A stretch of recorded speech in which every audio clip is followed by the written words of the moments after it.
alors ñu des assemblée def nañu règlement intérieur bu bees conseil constitutionnel la ñuy xaar ba xam ndax day confirmer la constitutionnalité de la loi organique bi nga xam ne mooy règlement intérieur bi mais li tax règlement intérieur bi jur problème dafa am benn article 56 boo xam ne dafa may parlement bi mu mën di déglu même ay magistrats gis nañu fan yi sorti wu juge Yaxam Keita bu pôle financier judiciaire muy mel ni kuy artu ci fi ñu nar a jëm ak magistrats yi est-ce que yow boobu article tam daf la poser problème mais règlement intérieur bi de manière générale ban gis-gis nga ci am en tant qu'ancien parlementaire. Sur cet article moi ça ne me pose aucun problème. Magistrat d'abord c'est un citoyen. Oui. Le président de la République est au-dessus du magistrat du point de vue des institutions, n'est-ce pas? Pourtant le président de la République est susceptible d'être attrait devant la haute cour. La haute cour de justice. Encore que le magistrat, il ne s'agit pas de poursuite. Oui, il ne s'agit pas de jugement. Audition la situation am na war nañ cee mën a déglu magistrat bi. comme li fi amoon. muy histoire corruption bi. juge enquête constitutionnelle parlementaire c'est-à-dire magistrat war nañ ko mën a déglu mooy auditionner nga ñëw ñu poser les questions commission d'enquête parlementaire du tribunal. Commission d'enquête parlementaire de juger. Commission d'enquête parlementaire de jël décision de sanction. Commission d'enquête parlementaire dafay def rapport. te rapport commission d'enquête parlementaire bi mën na nekk huis clos rapport commission d'enquête parlementaire mën na yem ci assemblée nationale mën na décider classer rapport boobu sans problème assemblée nationale mën na décider transmettre rapport bi bu fekkee ne dafa am ay lu ñu war a toppee doomu aadama ki nga xam ne mooy toppaate le procureur loolu warul am problème le magistrat war nañ ko mën a déglu parce que jugé wuñu ko. C'est vrai, il y a la séparation des pouvoirs mais bu doon séparation des pouvoirs lu tax moom magistrat muy déglu moom muy entendre député oui. Donc sur ce principe moi je suis pas scandalisé outre mesure parce que d'ailleurs sax je trouve que c'est une avancée importante pour que ñi ñuy woo commission d'enquête parlementaire ñoom obligation de wuyu ji parce que j'ai vécu l'expérience avec la commission d'enquête parlementaire sur la rénovation de l'avion présidentiel ak l'indemnisation de la famille de Maître Babacar Sèye. Mais pourquoi on peut entendre les avocats en commission d'enquête parlementaire alors qu'on ne peut pas entendre un magistrat lu tax on te convoque tu dis que je ne viens pas.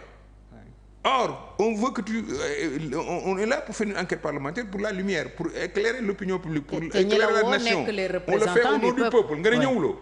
Je pense que proposer que mu am des sanctions possibles en fonction de ce que le code pénal prévu effectivement en France c'est le même cas France boo fa dañ la wooyee boo ñëwul dañ lay sanctionner et loolu c'est pas l'Assemblée qui le fait mais c'est le procureur lui-même qui met en branle le système judiciaire pour ñu sanctionner la.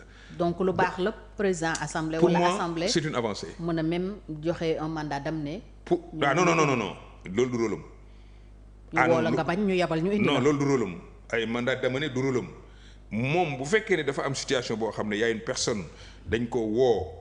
mu ñëwul war na informer ñi nga xam ne yoon may na leen ñoom ñu imposer kooku ñu jël par exemple les forces de l'ordre ñu jëli ko pour mu ñëw loolu mun na nekk. Mais pas que ay mandat d'amener loolu du ciru en tout cas loi bi fi mu tollagum après président assemblée mënul délivrer mandat moom juge d'instruction moo ko moom mandat d'amener mandat de comparution. waaw yooyu kon bu loolu sottee mën na jur télescopage entre le Parlement et la justice. Pas du tout. Je pense que c'est des organes qui peuvent collaborer. Il doit pouvoir trouver des moyens de xam nga de collaborer sans problème. Mais wax naa la ko député bi dañ koy juger parce que magistrat bi loolu mooy rôlam Assemblée nationale loi organique moo ko jox pouvoir d'enquête sur certains dossiers y compris des dossiers dans lesquels les magistrats sont impliqués noonu la loi organique joxe magistrat bi aussi pouvoir pour mu mën a taxal liggéeyam moom tam il faut que équilibre pouvoir am kenn ku nekk doxal sa liggéey sans mu bañ a nekk genre ay conflit entre les pouvoirs. Alors ci assemblée ba tey règlement intérieur boobu amul lenn lu la ci jaaxal par exemple am na ñuy souligner problème suppléance bi niñ ko tëggaatee ba ci kii wutu le président de l'Assemblée nationale en cas d'indisponibilité. suppléance bi tam liggéey naa ci boobu maa ngi député la ba ma nekkee député pour que lii nii ñu doxal ko.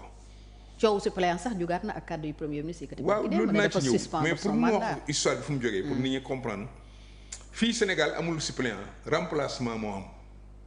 moo amoon boobu. d'accord avant dañuy remplacer député bi or il ne s'agit pas de remplacer le député il reste de le suppléer bu amee exercer ay fonctions.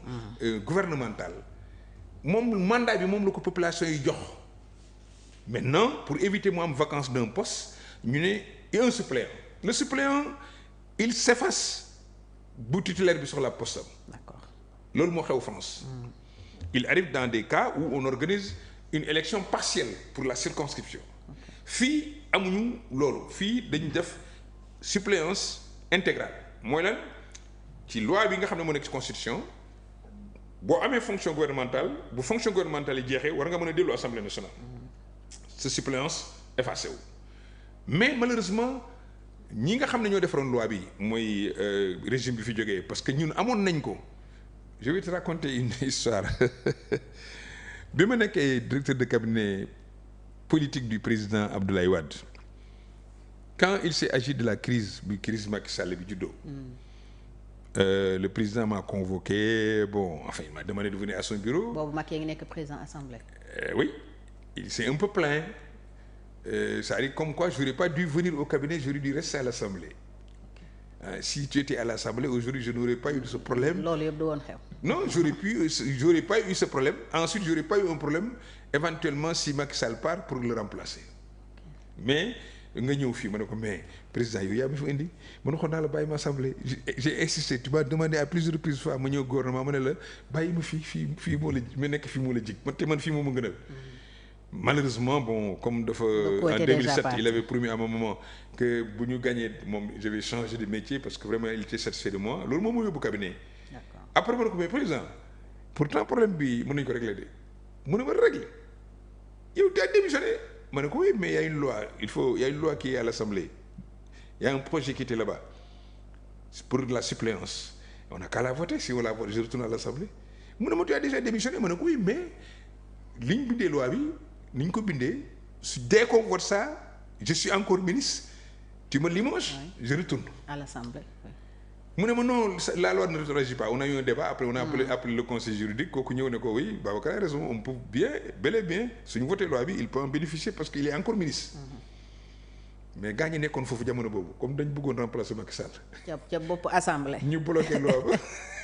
pour doo dellu. pour doo dellu donc aujourd'hui moi j'avais compris Ousmane Sonko quand il disait j'ai suspendu sama mandat. non moom ca jour ba démission la wax. waaw mais am na fu mu waxoon suspendre beneen yoon ñëwaat na. waaw beneen yoon dafa ne woon daf ko suspendre. mais ci jour bi démission la wax je suis venu déposer ma démission. mais c'est pareil même en démissionnant ça ne gêne c'est pas grave. ok il démissionne mais le mandat est suspendu.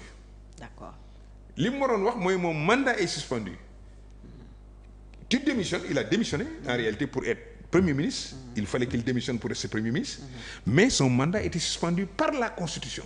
Okay. Mais il n'y avait pas de loi organique pour les modalités d'application de la disposition constitutionnelle. Loolu la gaa ñi voté nag léegi. C'est valable pour Ousmane Sonko comme c'est valable pour tous les ministres qui avaient été élus députés. Oui. Mais qu'à cela ne tienne. Mais man li ma jaaxal mooy je ne sais pas pourquoi d'ailleurs muy souligner ce mandat de député dans un contexte où il venait d'être débouté par la Cour suprême et pour ce qui va rendre définitive sa condamnation dans l'affaire Mame Mbaye Niang. Il s'est aussi posé un problème d'éligibilité. non waxaguma foofu sax. lan moo waral mu waxi suspension mandat. li ma ci jaaxal moom lu ko indi sama mandat dama ko suspendre. ba tey député la ba tey député la alors que moom war na bàyyi xel ne maanaam condamnation bi ñu ko defoon dans l'affaire Mbaye Niang elle est maintenant définitive et il a l'autorité de la juger. Or vous vous rappelez de la jurisprudence Barthélémy Diaz. Un député condamné définitivement est destitué. Oui moo tax ma la est-ce que du problème éligibilité bi la doon bëgg. Je ne parle pas d'éligibilité moi je parle de mandat. Pourquoi tu me mën a éligibilité je parle de mandat. D'accord. La loi là-bas ne parle pas d'éligible ou pas il dit mandat il doit être destitué. Okay. Donc te loolu loi bi da ko organisé. buñ ko tegee ci li dal Barthélémy Diaz. Le ministre de la justice et écrit au président de l'Assemblée nationale pour lui demander de démettre Barthélemy parce qu'il avait été condamné de manière définitive. Oui. Parce que dans le cas de Barth, le rabat d'arrêt, naturellement, n'est jamais suspensif. Il suffit que la Cour suprême décide pour que l'affaire soit définitive. Parce qu'un rabat d'arrêt, c'est juste essayer de remettre en cause la décision du Conseil.